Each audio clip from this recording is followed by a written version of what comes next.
సభాధ్యక్షులు జూబ్లీ శాసనసభ్యులు మాగంటి గోపీనాథ్ గారు, గౌరవ మాజీ మంత్రి మన పార్టీ వర్కింగ్ ప్రెసిడెంట్ కేటీఆర్ గారు, సికింద్రాబాద్ నియోజకవర్గ అభ్యర్థిగా పోటీ చేస్తున్నటువంటి శాసనసభ్యులు పద్మారావు గౌడ్ గారు, మాజీ మంత్రివర్యులు మనందరికీ పెద్ద దిక్కు తలసాని శ్రీనివాస్ యాదవ్ గారు, అంబర్పేట శాసనసభ్యులు కాలేరు వెంకటేష్ గారు, ముషీరాబాద్ శాసనసభ్యులు ముఠా గోపాల్ గారు, ఎమ్మెల్సీ ప్రభాకర్ రావు గారు, అదేవిధంగా విప్లవ్ గారు, దాసో శ్రవణ్ గారు, నాగేష్ గారు, గోవర్ధన్ రెడ్డి గారు, ఆనంద్ గౌడ్ గారు, మిగతా పెద్దలు,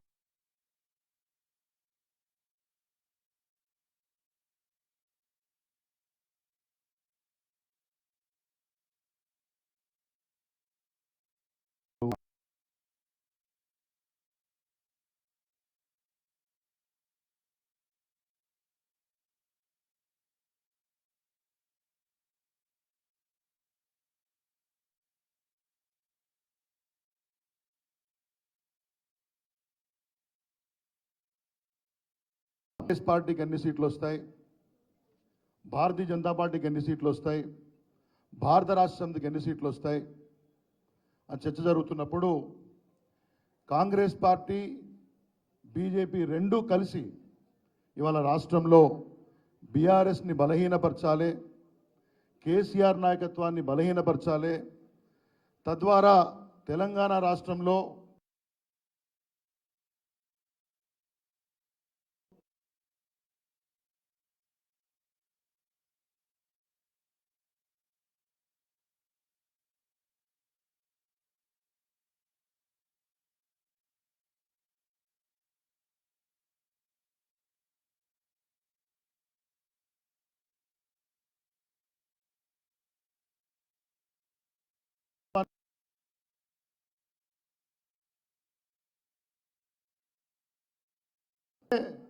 ఇవాళ బీజేపీ అభ్యర్థులు ఎవరో చూస్తే, మెజారిటీ అభ్యర్థులు ఎవరో చూస్తే బీఆర్ఎస్ పార్టీ శక్తి ఏందో బీజేపీకి అర్థమైందనే విషయాన్ని చెప్తా ఉన్నాను. కాంగ్రెస్ పార్టీలో ఉన్న అభ్యర్థులను చూస్తే బీఆర్ఎస్ శక్తి తెలుస్తుందనే విషయాన్ని చెప్తా ఉన్నాను. ఇవాళ ఓ ప్రశ్న నడుస్తూ ఉంది.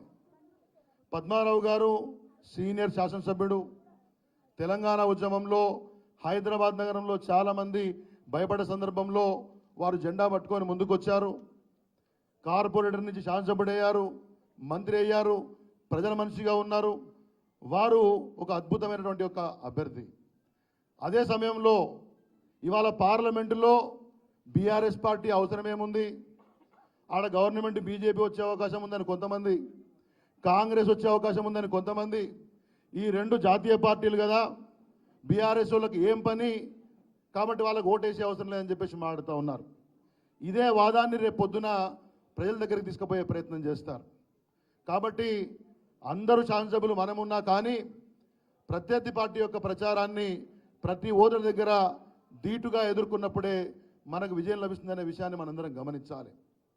ఇలా బీఆర్ఎస్ పార్టీ అవసరం పార్లమెంట్లో ఏముంది అని మాట్లాడే వాళ్ళు నేను అడిగాను. 9 సంవత్సరాలు సంబంధించినటువంటి 14 నుంచి ఉండే 19 నుంచి మళ్ళీ 19 నుంచి 23 వరకు కాంగ్రెస్ పార్టీ వైపు నుంచి 3 ఎంపీలు ఉన్నారు, మన దగ్గర నుంచి 9 మంది ఎంపీలు ఉన్నారు. పార్లమెంటు రికార్డులు తిరిగేస్తే తెలంగాణ రాష్ట్రానికి సంబంధించి విభజన చట్టంలో ఉన్న అంశాలను కానీ, హైదరాబాద్ నగరానికి అదనపు నిధులు కానీ, ఇంకా రావాల్సినటువంటి ఒక మేళ్ల గురించి కానీ ప్రశ్నించినటువంటి ఏకైక పార్టీ బీఆర్ఎస్ ఎంపీలు అనే విషయాన్ని మనం గుర్తు చేయాలి. ఇవాళ కాంగ్రెస్ పార్టీకి 3 ఎంపీలు ఉంటే వాళ్ళ చరిత్ర చూసి కాళేశ్వరంలో అవినీతి జరిగిందా అని పార్లమెంట్లో ప్రశ్న అడుగుతారు. వేరే రైల్వే కోచ్ ఫ్యాక్టరీ కానీ, బయ్యారంలో స్టీల్ ఫ్యాక్టరీ కానీ, హైదరాబాద్ నగరానికి నిధులు కానీ, కేసీఆర్ గారు కేటీఆర్ కట్టించినటువంటి 37 బ్రిడ్జిలు కానీ, ఫ్లైఓవర్లు కానీ, ఎస్టీపీలు కానీ హైదరాబాద్ నగరానికి నిధులు ఇవ్వమని చెప్పి కాంగ్రెస్ పార్టీ అడగలేదు. ఇప్పుడున్న ముఖ్యమంత్రి రేవంత్ రెడ్డి గారు ఎంపీగా ఉంటే కూడా అడగలేదు. ఇక బీజేపీ గురించి ఆల్రెడీ చెప్పారు. కిషన్ రెడ్డి గారి సంగతి మనందరికీ కూడా తెలుసు. ఆయన యొక్క గొప్పతనం చెప్పాలంటే మా అన్న కాళ వెంకటేశ్వర చెప్పారు, అంబర్పేటలో ఎక్కువ మెజారిటీ వస్తే సికింద్రాబాద్లో 2 లక్షల మెజారిటీ వచ్చినట్టని చెప్పారు. కిషన్ రెడ్డి పంతనం చూపించాలంటే ఎక్కడికో పోనక్కర్లే, అంబర్పేటలో ఇంకా మొండిగా ఉన్నటువంటి ఫ్లైఓవర్ను చూపించాలి, మనం కట్టినటువంటి 37 ఫ్లైఓవర్లు చూపించాలి. ఈ 2 చూస్తే చాలు. నేను చెప్తా ఉన్నాను, భారతీయ జనతా పార్టీ కార్యకర్తలు కూడా పూర్తి స్థాయిలో విసిగిపోయి ఉన్నారు. ఈయన నాయకత్వం వద్దు, ఈయన ఈసారి ఎంపీ వద్దు అని చెప్పి వాళ్ళకు చాలా సీరియస్గా ఉంది. మనం కాబట్టి ఎక్కడ కూడా బీజేపీ కార్యకర్తలతో క్షేత్రంలో ఏమీ ఘర్షణ వద్దు, వాళ్ళందరినీ కలుపుకునే ప్రయత్నం చేద్దాం. వాళ్ళందరికీ కూడా ఆల్రెడీ చాలా మంది ఫోన్లు చేస్తూ ఉన్నారు, పద్మారావు గౌడ్ గారిని గెలిపారని ఉంది, బీఆర్ఎస్ని గెలిపారని ఉంది. వాళ్ళెవరు కూడా కాంగ్రెస్ పార్టీకి పనిచేసే అవకాశం లేదు. నేను దానం నాగేంద్ర గారి గురించి ఎక్కువ చెప్పను, వారి గురించి నాకంటే ఎక్కువ మీకు తెలుసు. ఇవాళ భారతీయ జనతా పార్టీ తెలంగాణ రాష్ట్రంలో ఎంత గొప్ప చెప్పినా కానీ 1-2 సీట్లకు మినహా వాళ్ళు ముందుకు పోయే ప్రసక్తి లేదు. ఎందుకంటే వాళ్ళ యొక్క ప్రచార చర్యలో చెప్పాలనుకుంటే వాళ్ళ దగ్గర సబ్జెక్ట్ లేదు. 3 అంశాలు. తెలంగాణ రాష్ట్రంలో 9 సంవత్సరాల జరిగిన అభివృద్ధి. హైదరాబాద్ నగరంలో ప్రజలు మన ఎందుకు గెలిపించారు?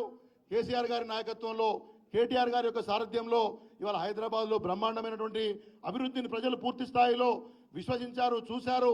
మన పార్టీ ఉంటేనే ఈ లక్ష్యం మళ్ళీ కొనసాగుతుందని చెప్పి మనం గెలిపించారు. పార్లమెంటుకు రాగానే ఏమీ మారదు. చాలామంది ప్రచారం చేస్తూ ఉంటారు, పార్లమెంట్ రాగానే బీజేపీ గురించి ఆలోచిస్తారు, లేకపోతే ఇంకోల గురించి. ఆ ప్రసక్తి గ్రౌండ్లో లేదు. మేమందరం రోజు చూస్తూ ఉన్నాం, అనేక రకాల చర్చల్లో పాల్గొంటూ ఉంటాం, విశ్లేషణలో పాల్గొంటూ ఉంటాం. ఇవాళ బీజేపీలోని కార్యకర్తలు విసిగిపోయినారు, కాంగ్రెస్కి డైరెక్షన్ లేదు, మన అభ్యర్థులు పెట్టుకుంటున్నారు. ఖచ్చితంగా తెలంగాణ రాష్ట్రం నుంచి తెలంగాణ అస్తిత్వం కోసం, తెలంగాణ హక్కుల కోసం పార్లమెంట్లో పోరాడే శక్తి బీఆర్ఎస్ ఎంపీలకు మాత్రమే ఉంటుంది. ఎందుకంటే బీజేపీ వాళ్ళు నరేంద్ర మోడీ ముందు నోరు తెరవరు. కిషన్ రెడ్డి గారి జీవితంలో ఆయన గురించి కానీ, ఆయన గురించి తప్పితే పక్కవాని గురించి 10 సెకండ్లు మాట్లాడాడు. కాంగ్రెస్ పార్టీ వాళ్ళకి అవకాశమే లేదు, వాళ్ళు కనీసం మోడీ దగ్గరికి పోలేరు. ఈ సమయంలో పూర్తి స్థాయిలో తెలంగాణ కోసం అన్నిటికీ తెగించి కొట్లాడే శక్తి బీఆర్ఎస్ ఎంపీలకు ఉంటుందనే విషయాన్ని మనం గట్టిగా చెప్పాలి, ప్రచారంలో ఈ విషయాన్ని చెప్పాలి. ఖచ్చితంగా రాజకీయ పార్టీ అయిన తర్వాత చిన్న చిన్న అంశాలు ఉంటాయి. క్షేత్రంలో ఒక్కటిగా ముందుకు పోతే అన్ని వర్గాల్ని ఇవాళ మనం ఆకర్షిస్తే మనం సికింద్రాబాద్లో గెలుపు, పద్మారావు గారు ఎంపీ కావడం అనేది నల్లేరు మీద నడకొద్దనే విషయాన్ని మీ అందరూ కూడా చెప్తూ, నా అవకాశం ఇచ్చినటువంటి వేదిక మీద పెద్దలందరికీ, కేటీఆర్ గారికి ధన్యవాదాలు ముగిస్తున్నాను.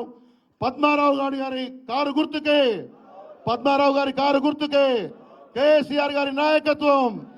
జై తెలంగాణ, జై తెలంగాణ. ధన్యవాదాలు.